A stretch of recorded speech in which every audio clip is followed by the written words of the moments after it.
Macaulay Culkin l'a rendu très clair. Sauf s'il en décide autrement, 2 personnes ne sont jamais autorisées à entrer chez lui. La première, Kit Culkin, son père. Après l'immense succès de Maman j'ai raté l'avion, le cachet de Macaulay par film dépasse les 10 millions de dollars. Il devient alors l'enfant star le mieux payé des années 1990. Son père prend immédiatement le contrôle de tout. Il s'impose comme son manager. Il gère les 80 millions de dollars gagnés par Macaulay. Il le force à travailler jusqu'à 14 heures par jour sur les plateaux. Plus tard, Macaulay déclarera lui-même « Mon père était comme un vampire ». À 14 ans, il attaque ses parents en justice et les fait retirer d'un fonds fiduciaire estimé entre 15 et 20 millions de dollars. Il dira ensuite « C'est la meilleure décision que j'ai jamais prise de toute ma vie ». À partir de ce moment-là, père et fils coupent totalement les ponts. La deuxième personne, Mila Kunis. Ils ont été en couple pendant près de 10 ans.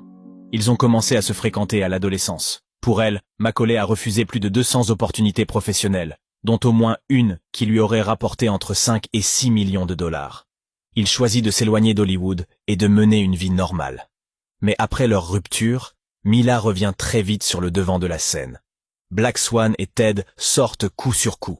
Sa carrière décolle.